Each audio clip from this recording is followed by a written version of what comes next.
Chelsea are very confident in closing the deal down today for Jules Koundé. As reported last night by multiple media outlets, a new bid was made in line with Sevilla's expectations. The likes of Ben Jacobs have stated there is a verbal agreement and reports coming out of Sevilla that the agreement is in place. Still no Barcelona bid. Personal terms agreed with both clubs from Jules Koundé. Thursday is going to be a big and an important day for this deal as Chelsea look to cement their backline and move on to new targets. This morning, we're going to talk about that deal. There's Bastoni news to Tottenham back on again, reportedly. We're going to delve into that and give you the inside on that.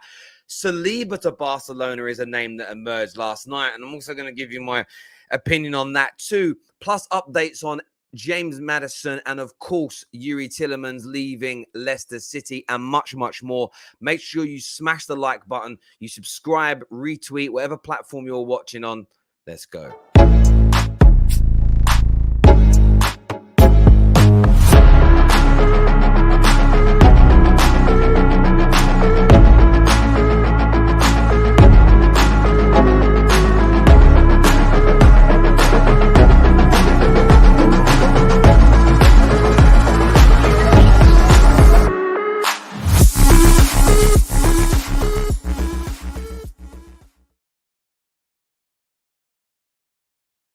The reports are very interesting in relation to Jules Koundé. As you can see here, Sevilla accept £55 million bid from Chelsea. Jules Koundé amid Barca interest is the headline. And there's been many, many like it over the past 24 hours or so, varying from meeting the expectations, verbal agreements, right through to the deal has been agreed between the two clubs, depending on the media outlet, depending upon the journalist. But the signs are very, very good. And what has been reiterated by multiple journalists, multiple in the knows, multiple credible transfer experts, is that Chelsea remains supremely confident about landing Jules Koundé. Now, we know that personal terms have been agreed with the player and both clubs. This is atypical in the transfer market. I know a lot of people like to pretend that it shouldn't work this way, but it simply does. And just because you agree to the personal terms doesn't necessarily mean that you finalize that deal and complete the deal with a particular club. The reason that Chelsea is suddenly so confident is because there has been no bid. There has been no bid from Barcelona. And Sevilla are putting themselves in a situation where they want to make it really hard. They're asking for a large amount of this transfer fee up front. That is where, reportedly, Barcelona find themselves in a little bit of trouble. And they're trying to pay everything in very small installments. Some of the deals they don't even want to pay any money for year one because, of course, they're still trying to resolve all of their own financial issues. Sevilla do not want to sell to Barcelona if a deal with Chelsea Football Club can be done. So it's going to be very intriguing to see which way this goes, which way this falls. But Chelsea, as of right now, 8:41 a.m. on the 21st of July, are leading the race for this very, very talented, very, very brilliant centre-back. And it'll be another shorty. Two short centre-backs going to the two biggest clubs in the Prem. It'll be interesting to see how that goes down with the media, if Danny Murphy has a bit of a focus on his height and whatever else. I doubt it, by the way. And oh my word, I haven't seen the super chat from this guy in a minute. Zane, my friend, welcome back to the Terrace, buddy. He says, Saliba on fire, way better than Varane. We've got Fabio Vieira for a third of the price and just as good as De Jong is what Zane said. And we are going to move on to William Saliba a little bit later in this show because listen, we talk about all the transfer rumors, well, not all of them, as many as we can, to give you the chance to have your say and for, I give my opinion for whatever it's worth. But Saliba's name came up yesterday from Gerard Romero, and I choked on my dinner. I laughed. I actually laughed. I was like, are they serious? Are they actually serious? But Zane, welcome back to the Terrace. You legend. Long time no see. Yeah, Zane's back, people. Zane is back over here on Twitch. Morning, Terry. What's going on with Maddison and Anthony? As the last I saw, that Arsenal were tapping up Antony. We'll come on to that a little bit later in the show. Obviously, we talk Antony more. Remember, the Done Deal show's out at 6 p.m. tonight, so make sure you're around for that. We do spread the stories over the course of the day for different shows, but we'll definitely touch on the Maddison thing later on for you there, Mr. Harris, and hope you're well, by the way. James here says, I would swap Maguire for Saliba any day of the week. I think Saliba's highly talented. And it's just always shocks people why he hasn't had more game time yet at Arsenal. But as I said last season, this year will be key. You're going to see this year, he's either going to come in and take the world by storm, and then the loan moves made sense because it will be, well, he wasn't ready and he might have struggled. Again, if you play him when he's not ready, it could burn him out. And then he could regress. Then he could go backwards. Then he may never fulfill his potential. Very much, and this is why the Saliba thing interests me. When Renato Sanchez moved too early, João Felix moved too early. These players should have maybe got those moves, but then been loaned back for a year or two or gone elsewhere for a year or two. Less pressure, time to develop, keep them in the motherland, familiar surroundings. If Saliba goes on to that, if Saliba performs to the expected level, you're talking about a serious footballer. You really are. But we'll come on to Saliba a little bit later in the show. And Arsenal fans, just because it says Saliba to Barca, if you've watched the Terrace long enough, realize just because that's what the headlines are suggesting, doesn't mean that's what I'm going to push as a narrative. Wait for the part of the story and relax. Frankie says, relax. Terry, thoughts on Everton getting smacked 4-0 by an MLS team yesterday? Pre-season, sure, but 4-0. Relegation in the future. I didn't know that result. I checked the Arsenal and Chelsea results. I tried to stay up and watch those games, and then it just got too late because the game got delayed because of the weather. So I had to go to bed so I could get up and work. But yeah, I didn't know that. That's that's terrible. That's really, really, really terrible. But yeah, listen, as I was saying, I'll go back to the Jules Koundé situation. It's a very, very interesting deal with various kind of takes, thoughts, feelings, and situations surrounding it. It really, really is. And for me, I think they're going to get it done. I think Chelsea are going to get this deal over the line as it stands, unless, and the only sting in the towel here is if Barcelona, out of nowhere, come around and just go boom with some £60 million bid, better personal terms, and blow Chelsea out the water. And there's just no sign of that right now. As it stands right now, there is no sign of it. Chelsea leading the way. Sevilla want this deal done, dusted, and delivered. Jules Koundé, he might prefer Barca. And that's been that's been the word from a few journalists, from a few journalists out there. But I feel like Chelsea, it doesn't matter if his preference is. And that came from a journalist that I think a lot of Chelsea fans like. I'm trying to remember the guy's name now. I keep forgetting it. I'm terrible. He works for Damasio. You in the comments will get it. That's Nathan Gissing. Nathan Gissing, very well respected, up and coming journalist, and that's what he said yesterday, which I thought was very intriguing. And I'll put it up on the screen actually what he said. It makes a lot more sense then. But essentially, Chelsea sent new proposal. Sevilla prefer to sell to Chelsea. Koundé prefers Barca, but happy to join Chelsea. Sevilla want the deal done ASAP. No offer yet from Barcelona. And I think that's what's really key here. No offer yet from Barcelona. Chelsea fans, don't worry. We've seen all summer deals going on, players being chased with by clubs that are not their number one preference. It's so normal. It's unbelievable. And I remember saying at the start of the summer, it's normal. And everyone goes, no, it's not. And we've seen it, 5, 6, 7 times this summer. It just is. We're back to normal, but it's the first time we've been back to normal in the transfer window when the social media era has taken grip of transfers. Transfers are announced on Twitter before they're announced on the news.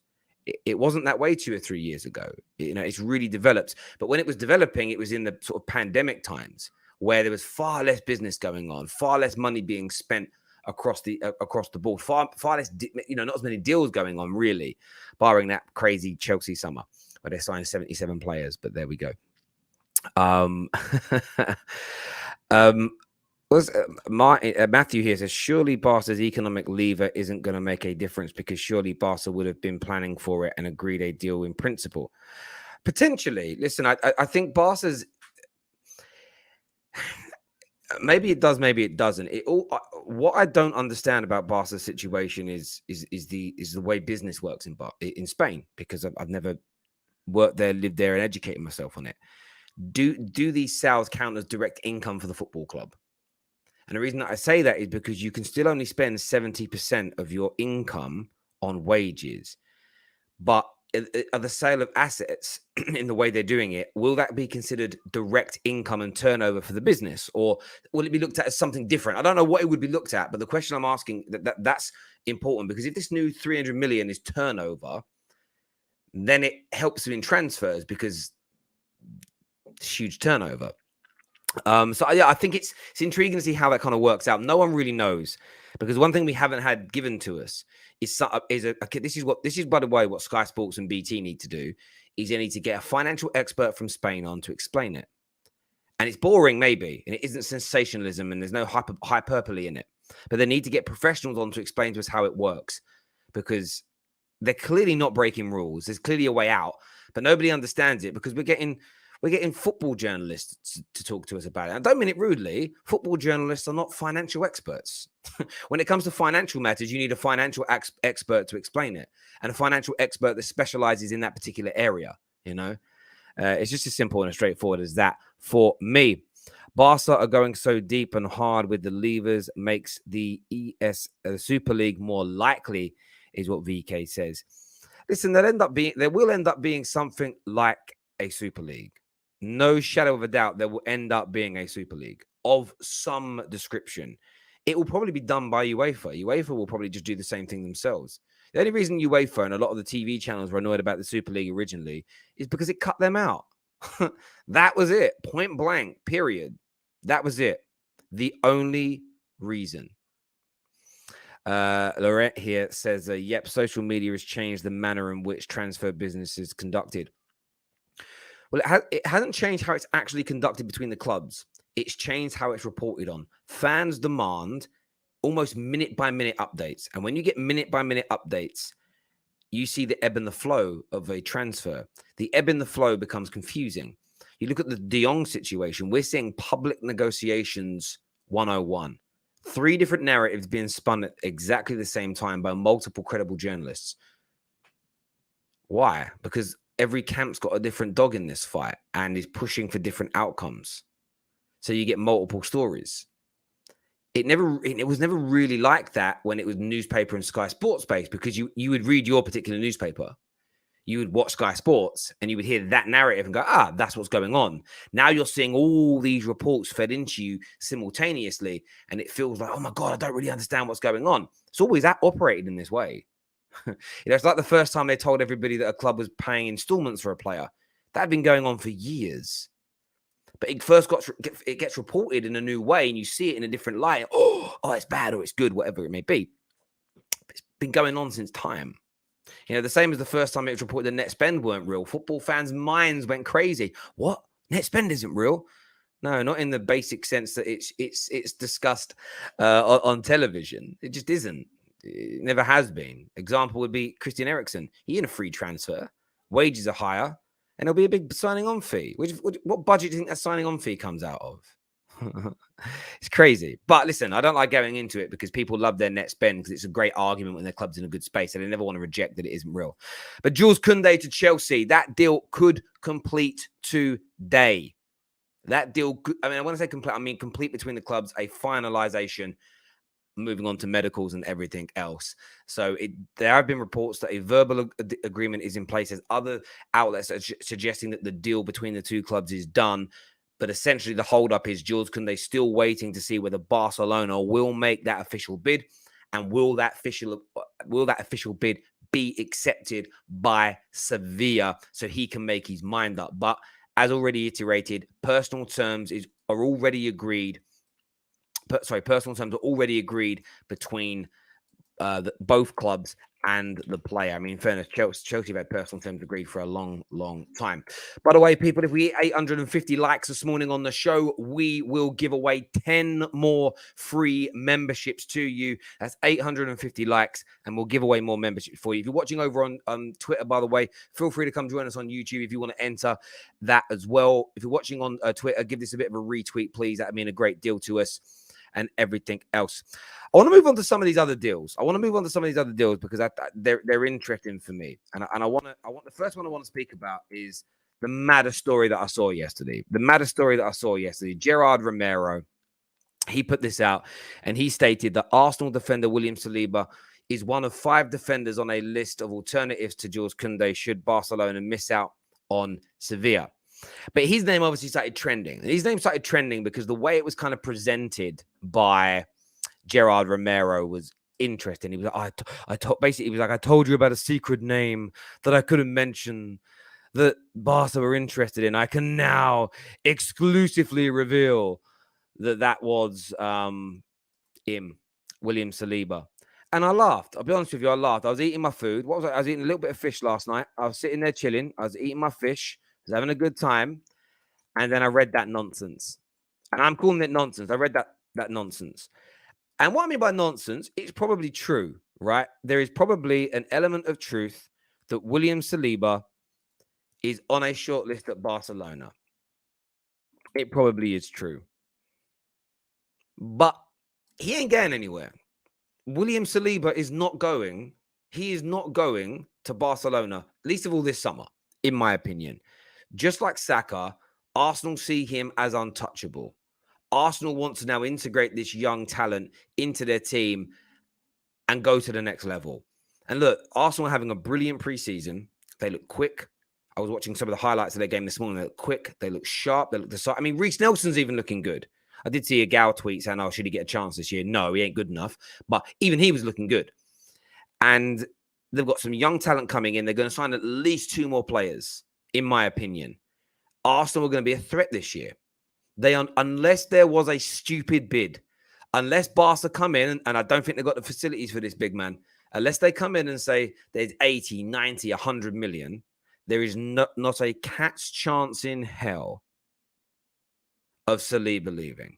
And look, Gerard Romero didn't suggest that he was going to leave, but of course, what you're going to see pumped over the headlines and the airways for days is William Saliba to go to Barca. This could happen. There's just nothing in it. There's absolutely nothing in it as far as I can see. Some of the times, this is why I say to people, you got to read their headlines above and beyond anything else. The headline is, Barca wants Saliba. You read into it, and there's been no attempt, no talking to the agent. There's been no talking to the player. There's been no talk to the club. It's quite literally, Barca like him. And you got to remember, clubs will scout hundreds and hundreds of players per year. I'm telling you, most of the top 6 are probably barring Tottenham, have probably scouted William Saliba over the last season or 2. Why would you not? Arsenal might not fancy having him back. You might think he's brilliant. You might sweep in and try and buy him. But just because he's on a short list or he's been scouted, it doesn't really mean too much unless contact has been made. And for me, there's no way. And as Zayn said earlier on today in the stream, Saliba's on fire. And I think Saliba could have a very, very, very good season indeed for Arsenal Football Club. There's no doubt about it. Noah Jacobs here says Saliba 100% staying for at least this season. Terry, not all news you need to inform us about. You can use your brain, actually look into the news and see if there's actually real or reliable. I get your point, but we'll still talk about it because we're fans. And that's the point, my guy. I have noticed this year more than any other, when you talk about news that is potentially detrimental to a club, there seems to be a reluctancy to even listen to it. So I'm going to bury my head in the sand. And I do find that interesting because some of the links that are negative are true. There's a possibility of, Saka is being monitored by Man City. Man City do want him to replace Raheem Sterling. That's real. That's been reported now by 2 of the most credible journalists out there. There's movement in it, which is why Arsenal are pushing hard and quick to get a new deal done. The fact that Arsenal are pushing hard and quick to get a new deal done suggests that it's real. This Saliba thing, though, has been blown out of proportion, and I'm just kind of delivering on that, my friend. But yes, just because, we're going to report on it, it's going to happen.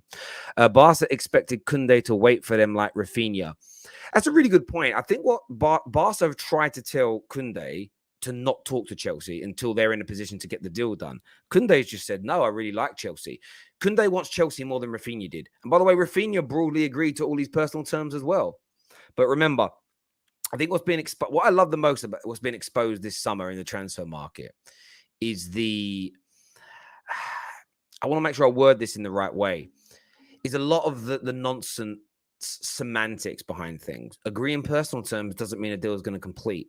And again, it's like the net spend myth being debunked. People's brains go, but you said personal terms were agreed. Well, a player can agree personal terms with 2, 3, 4 clubs. Personal terms are simply, where am I going to live? What position am I going to play in? What money are you going to pay me? What's my squad status, shirt number? Can you show me the local schools for my children? Oh, look, that all looks great. Really love it. I'm going to go away and think about it. But I've agreed to the terms. Just need to make my final decision. That's what it really comes down to. And I love how the likes of Ben Jacobs have just explained that so well this year. And man, when you actually know Ben Jacobs' backstory, you trust him more than 95% of other journalists. Trust me. So yeah, it just is what it is. Why is this Maguire booing saga still relevant? These journalists need to give it a rest. Well, they need to listen. Do you know, just very quickly, I didn't really want to speak too much on Man United this morning, barring the Tielemans stuff, but there's nothing negative swirling around Man United at the minute, really. There's the De Jong situation, which is still kind of there, but everyone's got bored of it. We're playing well in preseason. We're winning games. We're scoring goals. So what else is there to focus on? Oh, we'll focus on that. This is how good Man United have been this summer, really. We've been slagged off for buying depth. I'm sorry to laugh. It's funny. I'm seeing all the mushroom Man United fans try and find these new acute ways of turning things negative. Oh, what can we turn negative today? Because if I'm not negative, no one's going to listen to me. I imagine being that weak and sensitive. Oh, I've got to make it all about me. Oh, no. It's terrible. There we go. Nothing is done before it's signed, sealed, delivered. I remember when Willian had a medical at Spurs. I hate him. Exactly, Kai. Exactly, Kai. And he agreed personal terms. This is what I want to say to people. This ain't new. They go, yes, no, you're just making it up, Terrace. It's never happened before. Fekir at Liverpool did everything, did his intro video, did his interview, and then the deal got pulled at the final moment. He agreed personal terms. These things happen on a regs, bruv. But I know for some people on socials are weird. I don't really get them. I don't really get them. We're going to go to some calls in a moment. We want you to come on and have your say. But yes, I wanted to speak Bastoni as well. I wanted to speak Bastoni this morning because this is another. I saw this transfer this morning, and I was like, oh. I read this headline, and it was like Bastoni back on. I was like, oh wow, that's cool. I was like, what's going on? I read the article, and it was weird. It was Bastoni's agent arriving at Inter Milan's HQ. That's it. That's the news. And I'm sorry to laugh. I mean, I get framed as a clickbaiter. and you can call me that if you want. But it's an agent just arriving at Inter. There's no word about what it's about.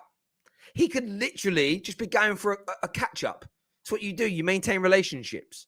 I'm sure Bastoni's agent is Italian. I'm guessing here, right? He's going to one of the biggest Italian clubs just to chat. You know what I mean? He has other clients. But suddenly, Bastoni to Tottenham is back on.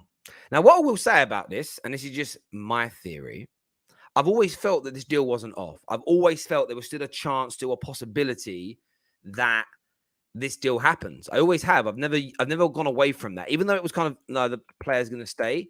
I said 5 weeks ago, I could see this being a deal that rears its head later on down the line in the transfer window. I can see it being a deal that kind of reemerges. So maybe, just maybe it will. But as of now, I don't really think this is it. I don't think this is the smoking gun because there's nothing really being reported outside of his agent arriving. I don't know. Inter have blocked the transfer because Skriniar was meant to be leaving. I'm not too sure if that's even going ahead. But yeah, is he going back to Spurs? I just see all the Spurs outlets are talking about it now. There's been no mention of Spurs, but of course Spurs fans getting excited because they want him. They were in for him and everything else. But yeah, I just don't see it. I just don't see it myself. I really don't. We have a comment here that says, Terry, what do you think Leicester would let Tielemans and Maddison go in the same window? If they do, they are screwed next year. Well, they're not too worried about Youri Tielemans leaving. They just want to get an adequate replacement for him. So that's first and foremost surrounding that. I think that's quite key. So yeah, Youri Tielemans is... Sorry, not you. Yeah, Youri Tielemans... Brendan Rodgers doesn't think he's that good. He thinks he's decent and will play him, but doesn't think he's that good. Let me take a sip of my tea, people. Sorry. More of a glug, really, because it's not cold. It's just going warm. I forgot to drink it. So I think they would let him go. Maddison's very different. And I think if you look at the reports of James Maddison to Tottenham, there has to be a massive bid. There has to be a too good to turn down offer. You know, to quote The Godfather, you know, make him an offer they can't refuse is what's going to have to happen here. And I can see it.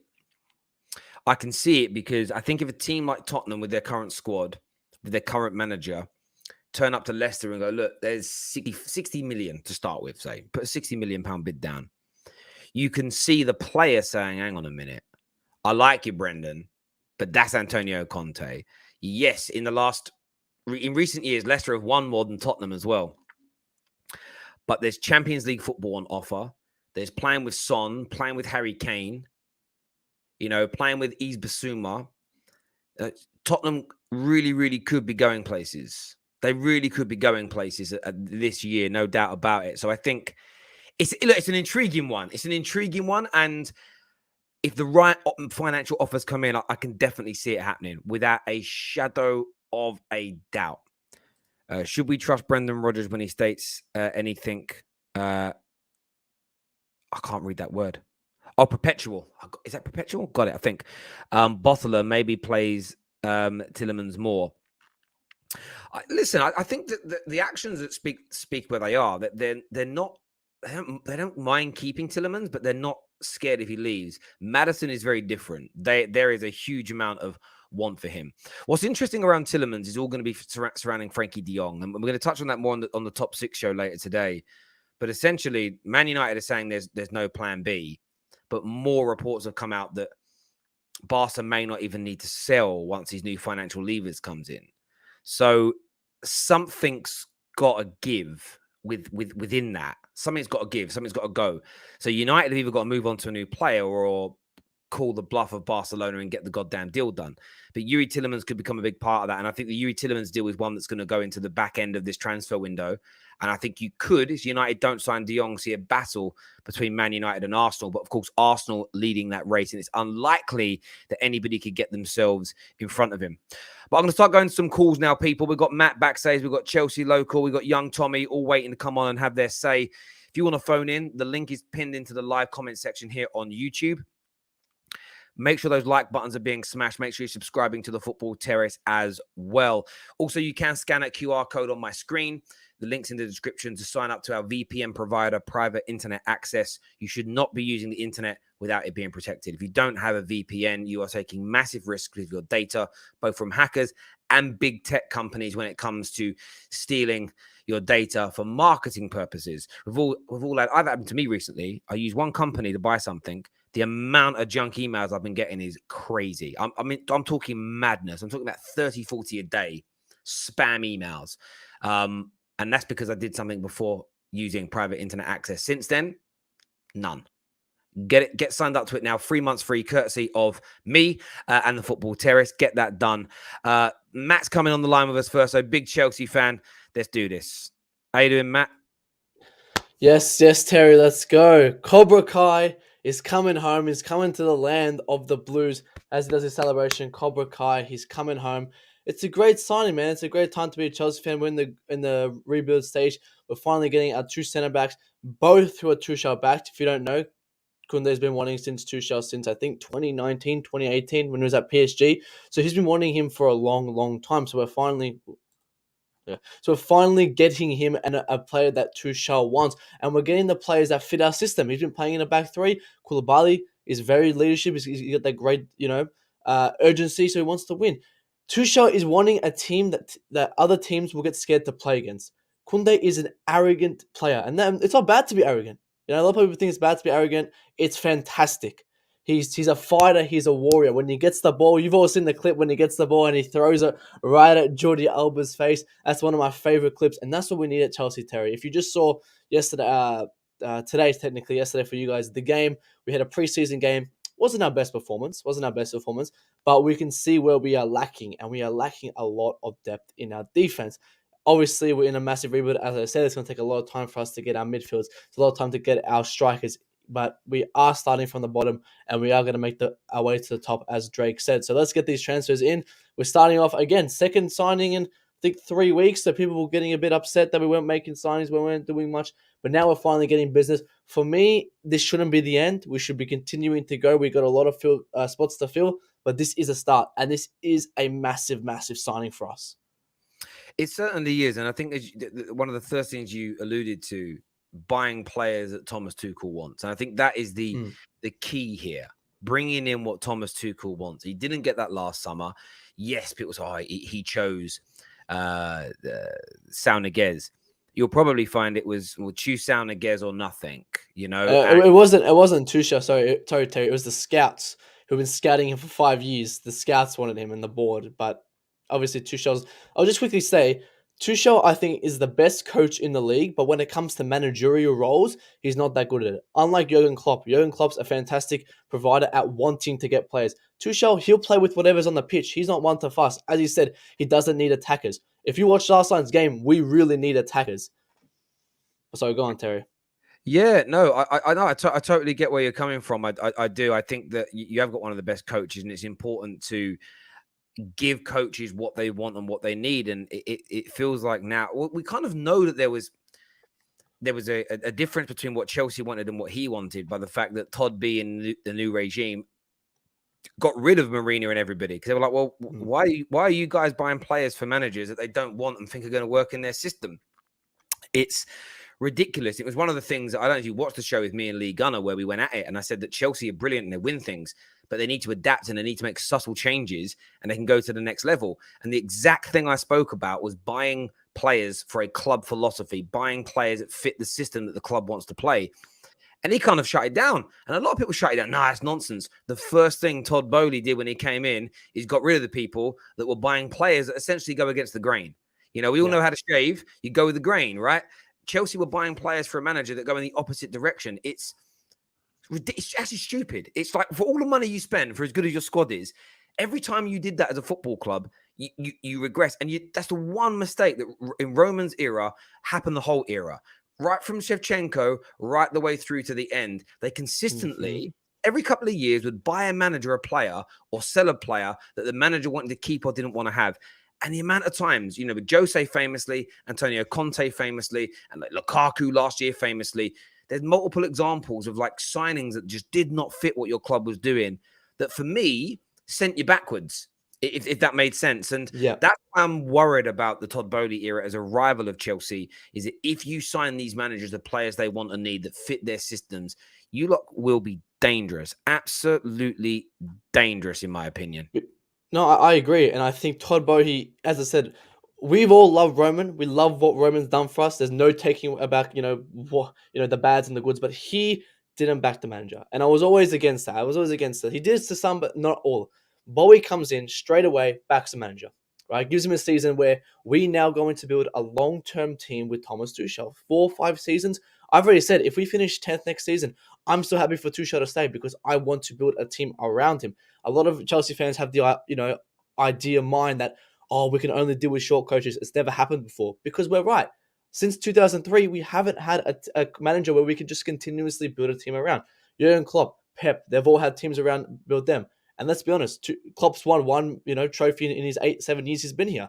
Tuchel's already won a UCL in the 6 months he's been there. So imagine what we could do with a team around him. So I'm saying, even if we bring in one more defender, like Kimpembe, I'll say this because I've been saying this everywhere. If we can bring in Kimpembe and we have the back three of Kimpembe, Koulibaly, Kounde, we will have the best back three in the league. Imagine what he can do with the other positions, the midfield. We've already got Jorginho. As people like to hate on him, he's fantastic. And our attack, we've just got Sterling. Imagine we get one more attacker. Like, it's just these little things he needs to fix up. And over the years, he will get that if he continues to say, and if Bowie backs him. Mate, couldn't agree with you more. Matt, thanks for coming on and having your say. Top man. Thank you. And when I say I agree with Matt, I'm just talking about if you back this manager, you can go anywhere you want. It's an interesting comment here from Carl. It says, has Terry ever criticised Chelsea? Banters all clubs, even his own, but never hear him banter Chelsea. Carl, did you hear what I just said? I spoke about how as well run as Chelsea were and as successful as they were, they had this one big Achilles heel, which was to continually push players into a manager's first team that he didn't want and need. This held Chelsea back. Now, you wouldn't call that banter because it isn't banter. It's stating pure facts. That is criticism. That's criticism. Go back to last season. I said that Tuchel was wrong to bemoan the way they weren't allowed to postpone games the way he did, because I felt that put an excuse in the minds of the players and an excuse to lose. And I thought it was wrong. That's criticism. So I do criticize Chelsea as an example. I criticized how poorly they played in the first leg against Real Madrid as an example. It wasn't Tuchel-esque. They were too open. They were too loose. It wasn't like they were working hard enough to get back into position. So it's happened on multiple occasions, Carl. But it's very hard to consistently attack a club that does so many things right on the pitch. The same as it's hard to banter and have a go at City, hard to banter and have a go at Liverpool because they're successful. Of course, Arsenal and Tottenham and Man United have had far more grief from me because in the last 10 years, they've been nowhere near as well run, nowhere near as consistent, nowhere near the trophy haul. Haven't won the league, haven't won the Champions League. That's it. So I think for me, that there is a big difference between those clubs. And I'm just fair. It's as simple as that, my friend. Okay, cool. You haven't tuned in. You only just tuned in. Fair enough, my friend. Fair enough. But I thought I'd answer it anyway. I just thought I'd answer it anyway. But there we go. Kimpembe doesn't want to stay at Barca. Don't he want to stay? I think he does. But again, Barca are open to sell. Chelsea are going to make him an offer. And he'll make his mind up. It's not the end of the world. Like I've said it all summer. These players not, oh my God, Chelsea want me. I have to go. I've wanted to play there since I was 3. This is rare. Players often don't want to leave the clubs they're at because they're settled. They're like the cities they're in. They can have children that are in schools. That their girlfriend or their fiance or their wife can be settled, have a job there. You know, it's not uncommon to go after a player that doesn't necessarily want to leave where he's at. It's the nature of the beast. But this year seems to be the year that it's really focused on. What I didn't ask Matt actually is are Chelsea fans worried about signing a short defender? Because so far I've not seen any of the media talk about it. And I want to know why his height isn't coming into question. I am intrigued by that one. Majority of football fans are thick, banter other clubs that have won cups in recent times than your own club, then has done nothing recently. Keep the same energy for your own club. Makes sense. He's going to banter Liverpool and Man City more than Chelsea. It's true. Where did Chelsea hurt you? Oh, I think you're talking about Carl. I think Carl's an Arsenal fan, so the answer is that there. If you come back on, Matt, I want to get your take on the height of the player. I'm going to go to young Tommy next, who's an Arsenal fan. What are you saying, young Tommy? Hi, Tal. How are you? I'm very well, my friend. What do you want to say, buddy? I was watching. I'm tired because I was staying up to watch the game against Orlando. I thought we played good as well. Martinelli, good finish. I thought second half we were a bit sloppy. I love Maitland-Niles, but his passes are just questionable. But yeah, I thought we looked good yesterday against Orlando. So even though it's preseason, but I thought we were looking good. But yeah, Saliba to Barcelona, this is nonsense, man. Because I love Saliba and I want this guy just came back to the team. I want him to start like against Crystal Palace on the 5th of August, and I don't think he'll go to Barca. We need him because this guy is the future, and he's 21 and he's quality. So yeah, I don't think that's gonna happen. And yeah, hopefully we can have a good season, and we need to get some more players in.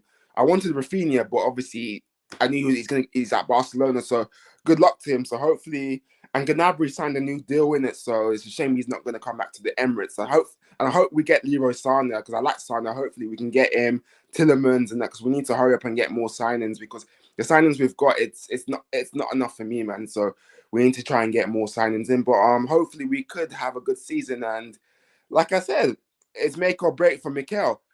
If you don't get me my Europa League or get me my top 4, you're out of the door for me, man. But yeah, there's make or break for this manager, because Terry, I don't rate or trust this manager at all. But yeah, it's make or break for him this season. Like, he's been here for, it'll be almost 3 years for him. Like, make or break. If you don't get me what I want, then bye bye. But yeah, hopefully we can get some more signings in and see how it goes this season as well. So yeah.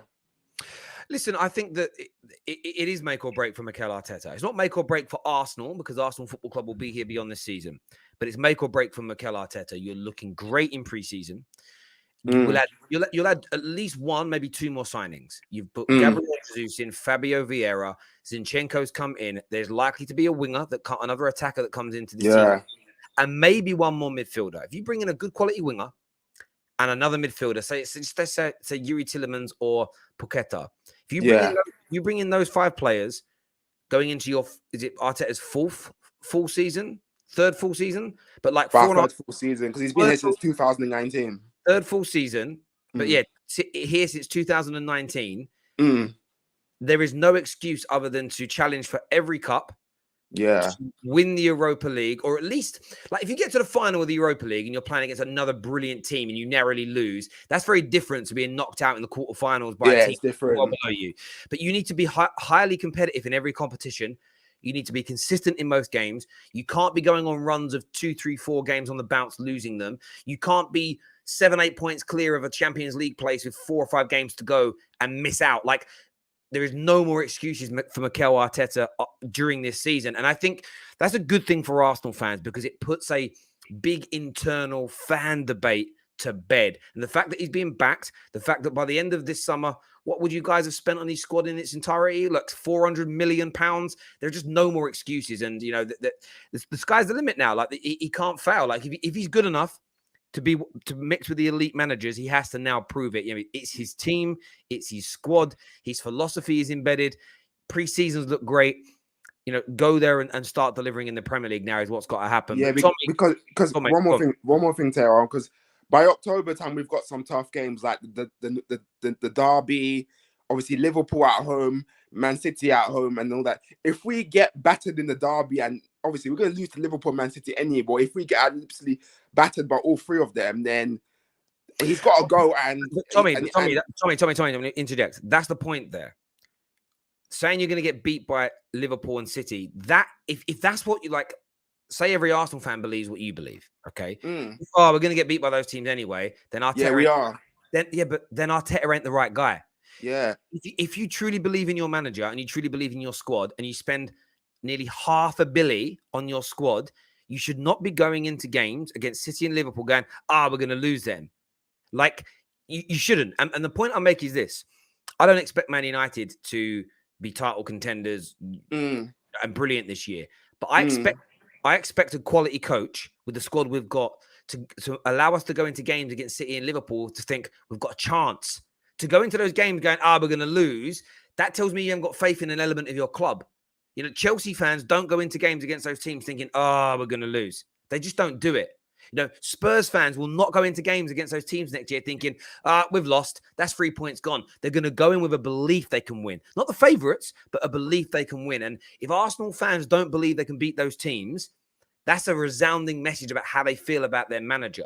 And I think that, for me, is what Arteta's got to break this year. He has to show you all we can win any game we go into. We can be consistent. And that's what needs to happen. But Tommy, top man, I appreciate your call and you coming on, my friend. Thank you very much, Tommy. Speak again soon, buddy. Thank you very much indeed. Don't, don't tell us what to think or do, Terry. I'm not telling you what to do, per se. I'm just saying, if you go into those big games going, we've already lost, that means you don't believe in your team or your manager or both. Simple as that. It's a fact. It's a fact. Because I'm telling you, Chelsea fans fancy themselves every time against those teams. They don't always say they're favourites, but they fancy themselves. Spurs fancy themselves. I'm not even going to lie. Up until last season, even with Ollie, I still went into games saying we can win. And we beat City quite a lot. That's what, and I'm looking at the manager here. This is what Arteta's got to instill within Gooners. That belief that every game is winnable. You won't win every game because that's impossible. But the belief you can win every game is the difference. And I think there's a great feel-good factor at Arsenal. There's a good togetherness amongst the majority of the fans, the players. There's a connection again. You see that by the amount of shirts that have been sold. Fans will always buy more, invest more, spend more if they feel invested. That's why I'm still confused at Man United. How no one has sat down with the Glazers and said, listen, make us successful on the pitch and I'll make you even more money, bruv. They probably wouldn't say bruv in a professional capacity. But you get my point. Like, there's more money to be made in success than mediocrity. And if you're making lots of money in mediocrity, imagine how much you'd make. You know, if Man United started winning again, the money they would make in this era be ridiculous. The Sun Sport reports Koundé flying to London for a medical. I've seen a few loose reports from lesser-known journalists suggesting that he could be on his way for a medical. I have read those this morning as well. I wouldn't necessarily quote the Sun, but yes, I see what you are saying. We've got Matt. I'm going to get Pav to come on the show in a minute, but I want Matt to answer a question here. Are Chelsea fans worried about signing a short-ass? Man United got Lissandro. You've got Jules Koundé. Hobbit FC. What are you saying? I'm back, guys. I'm back. Can't get rid of me. But let me say this, Terry. Everyone's been coming at me for this, As you guys know, if you guys don't know, what do you know? I've been wanting Koundé since 2020, So I know all about this player pretty much, right? And I'm very excited for him to be here. But the thing is, Terry, in centre-backs, you got to have balance. If we say, hypothetically, we sign Kimpembe or not, we have a very balanced back three. Left, Kimpembe, aggression, height, drive.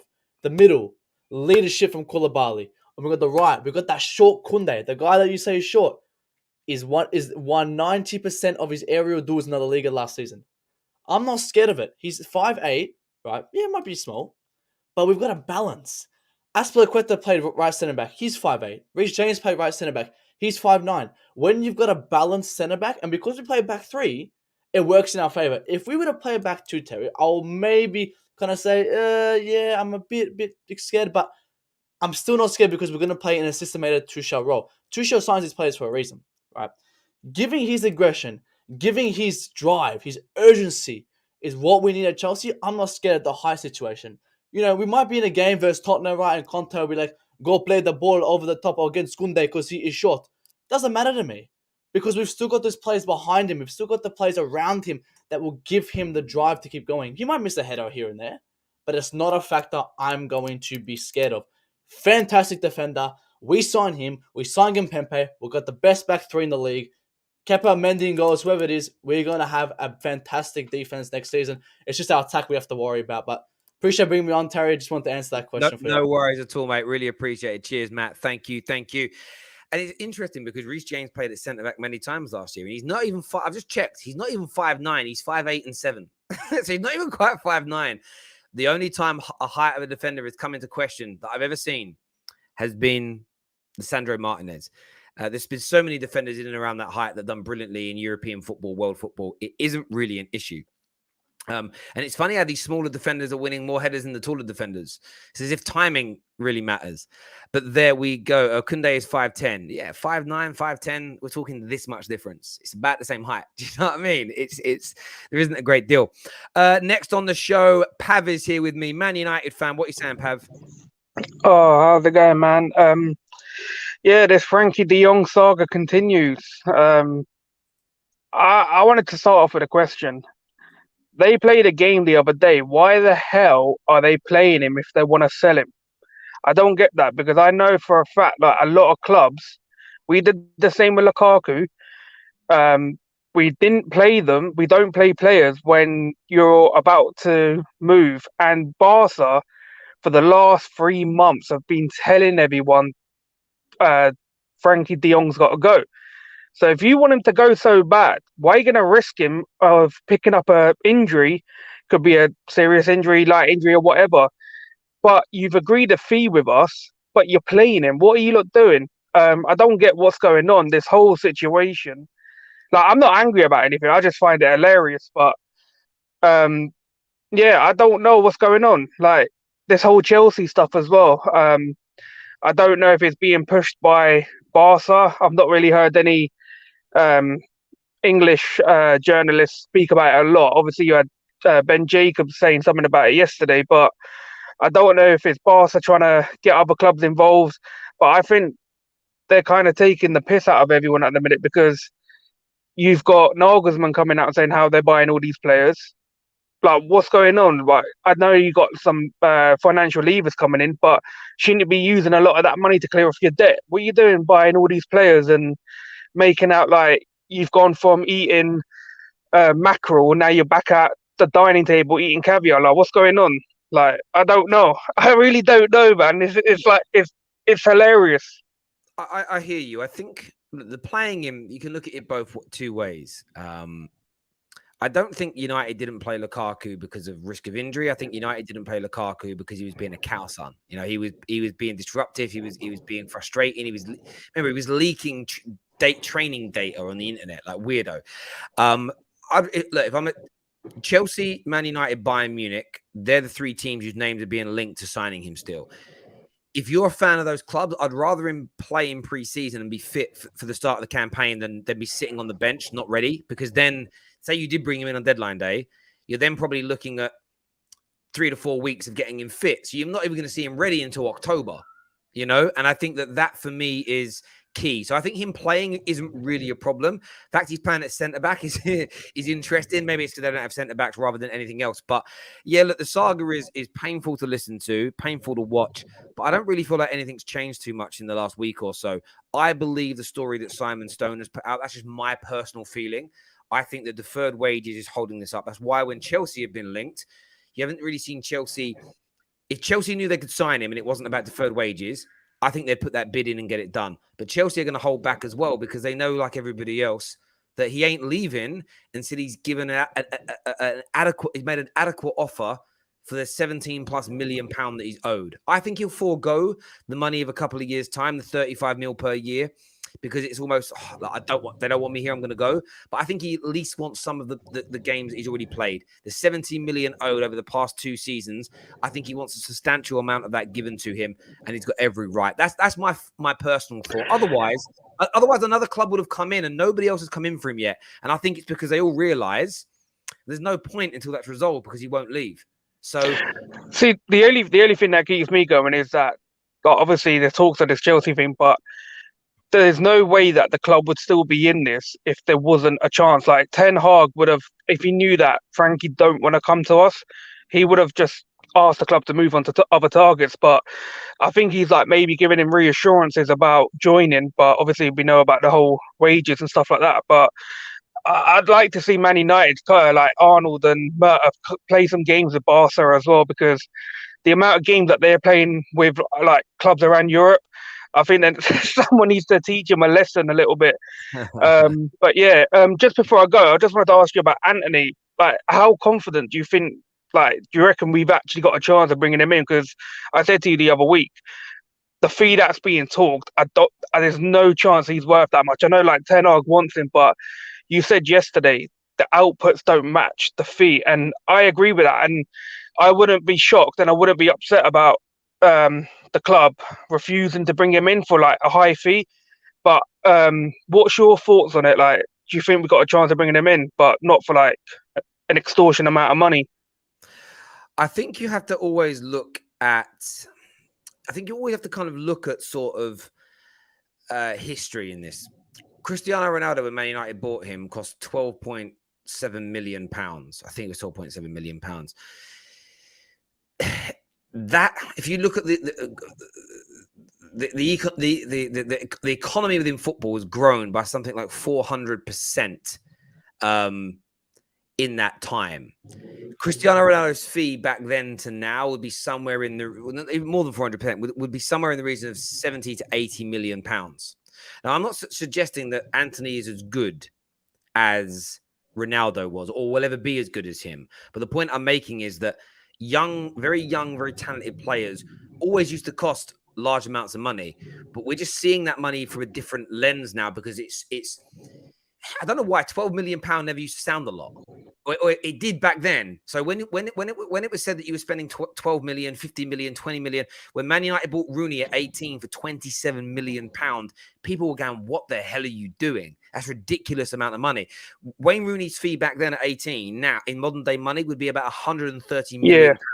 So the point I'm making is, although it seems high at like 55 million pounds, it's not in the grand scheme of things. Now, when it will seem high is if the player isn't good enough. And this is the same with all these transfers. If Jules Koundé comes in at 60 odd million and turns into a brilliant centre-back for Chelsea, no one is ever going to look at or care about his fee. If he flops, then the fee becomes a big issue. Have you heard anybody talk about the world record fee at the time that Liverpool paid for Alisson? Has that No. fee because he's delivered against it? No one talks about the fee of Virgil van Dijk because he's delivered against it. So what I would say to Man United fans is this. I don't like the idea of overpaying, but when you actually look at some of the big consultancies who dictate the price of players, who actually feed into the clubs and help them set their prices, they have been valued at around 50 to 55 million pounds.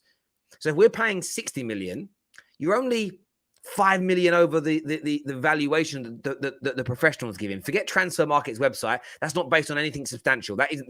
Clubs don't go on the Transfer Market website and go, "Oh, they say 36 million. That's his valuation." They listen to the financial consultancies like KPMG. So my point is, as long as we're not paying 20, 30, 40 millions above the asking price, like we did with Maguire, which is awful business, I'm willing to accept it.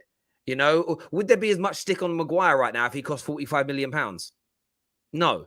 There'll still be crap, but it's all about getting the right kind of price, and it's a hard one. But I do think the deal's on. I do think Man United have got a chance, but it's difficult because Ajax don't want to sell anybody else, and they're putting a premium on it. But we'll see how it goes, Pab. We really, really will. I appreciate you coming on, mate, and having your say. Worries, man. All right, bro. Take care, my friend. Thank you very much indeed. Viewers, make sure you're smashing that like button for us this morning. Terry, who do you rate more, Lissandro or Koundé? I've seen Koundé play more than Lissandro. I've seen more Jules Koundé performances than I've seen Lissandro Martinez. So I'd probably say Jules Koundé slightly, just slightly, because I've seen more of him. But I think they're both brilliant. I really think they're both brilliant, but they're different. You know, Lissandro is far more combative in the way he plays, but both can play out from the back. Both are versatile. Both are short. Both look up to me. And I'm only 5'10". So it's, yeah, I'm only messing, but there we go. Hey, Terry, I think you've got the headline wrong. It's Holding, not Saliba. No, I haven't got the headline wrong. It's reported that Barca wants Saliba. Facts. The headline says that. They might want him. But you see a big X next to the word because that ain't happening, baby. That ain't happening, baby. Morning, Terry. Do we get some Arsenal outgoing updates today? Maybe. I can have a look into it. I just don't really... Do you know what it is for me? I don't really... Whenever I'm speaking to the journalist, I don't ask who's leaving. I just ask who's coming in. I should probably ask that question. It's just not a thing that I really focus on. United need more signings like Malacia to build a squad. They should stay clear of big name signings. Doesn't work for them. When was the last big name? So no real signings work for Man United, but it's never been about the signing not working. It's been about signing the right person for the right manager. And we spoke about Chelsea this morning and their consistency in the last 20 years of giving players to managers that the manager doesn't want. United have done that. Or what we've done even worse at Man United. Anthony Martial is a great example. And everyone talks about him costing 57 million. He hasn't cost 57 million. He cost about 35 million because the 20 million pound add-ons have never been paid because we haven't won the Premier League, we haven't won the Champions League, and he didn't win the Ballon d'Or. So he was actually a 35 million pound player. But in his first year or so, under the manager that wanted him, he was excellent and progressing. And then subsequently, he had two managers after that didn't really fancy him or didn't really want to use him or didn't really utilize him right. So there was regression in the player. This is the problem when you don't have a club philosophy and you consistently build squads to match the new manager's way of doing things. You end up with this concoction of players that don't belong together under the style of play that's being introduced to them. So I get your point there, Carl, that United need more signings like Saliba to build a squad, and that's going to happen over a couple of years, which is why Man United fans shouldn't be getting drawn into this. We should be where Arsenal are. We should be where Tottenham are. We should be in the grand scheme of what we've done in the last 10 years, but not in actuality, because we're at the beginning of a new rebuild again. So enjoy that you're in this beginning phase of a rebuild where there is less pressure on you. I am. It's quite nice. It's quite therapeutic. Really. It's a cathartic feeling for me. Still high expectations to grow, though, but just not to win the league.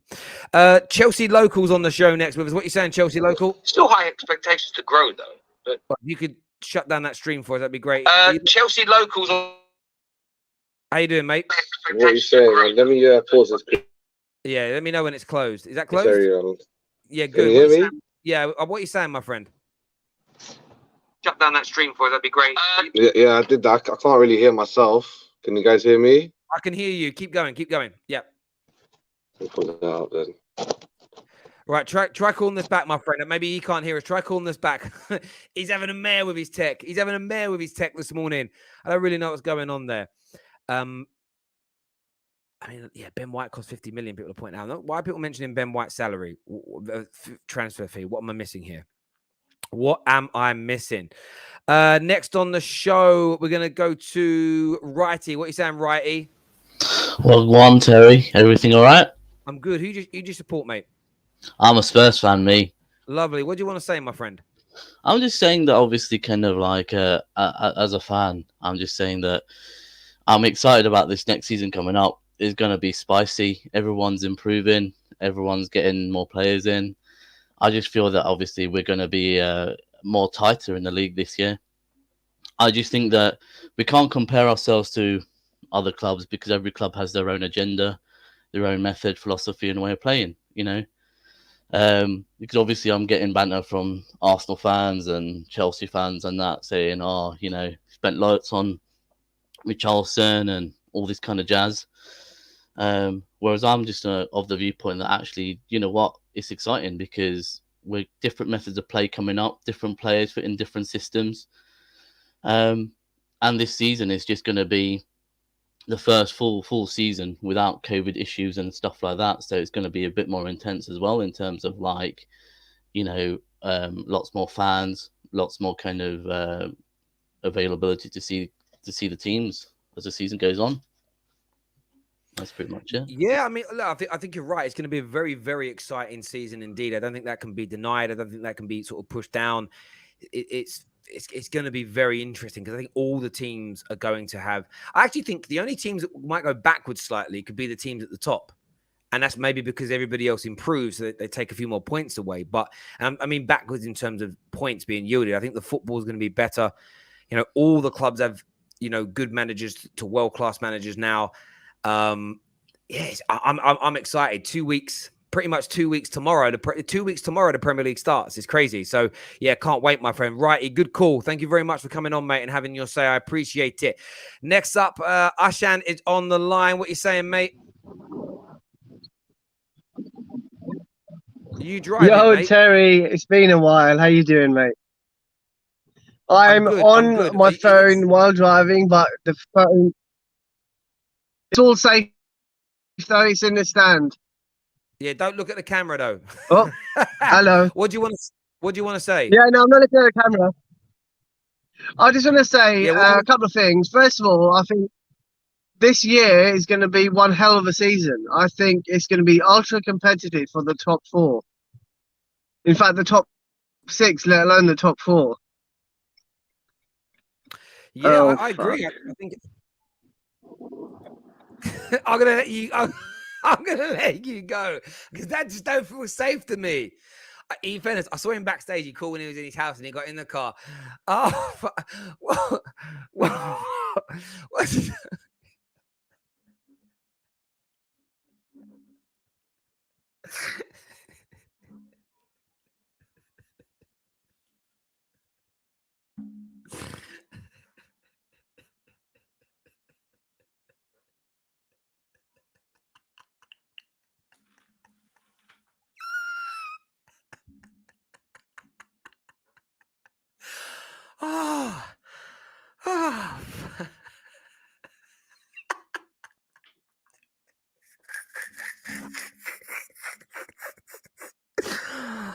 Oh my god.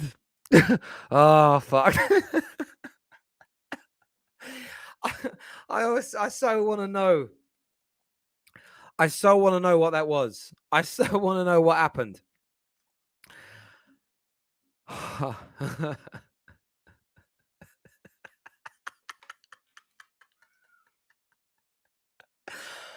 Oh my god. Ah. Oh my god. Oh my god.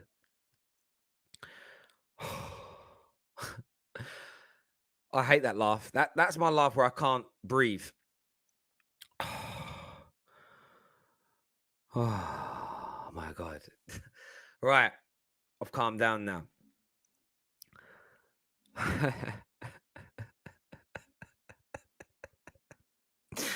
I've got to go back and listen to that again. I'm actually going to bring it up on. I've got to go back and listen to that again.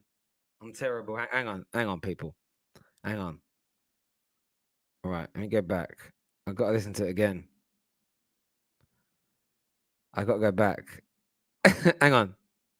So, it's all safe, though. It's in the stand. Yeah, don't look at the camera though. Oh, hello. What do you want to say? Yeah, no, I'm not looking at the camera. I just want to say Yeah, a couple of things. First of all, I think this year is going to be one hell of a season. I think. Right, let's just I want to do this for a second, people. Right, I don't even know why it made me laugh so much. No, listen, on a real level, like I want to put him back on the big screen. Hang on a sec here. Where's my man at? Where's my man at?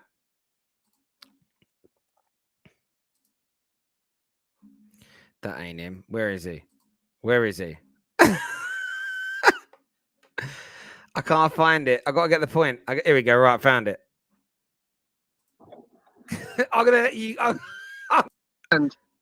Yeah, don't look at the camera though. Oh, hello. What do you want to say? Yeah, no, I'm not looking at the camera. I just want to say Yeah, a couple of things. First of all, I think this year is going to be one hell of a season. I think it's going to be ultra competitive for the top four. In fact, the top six, let alone the top four. Yeah, Oh, I agree.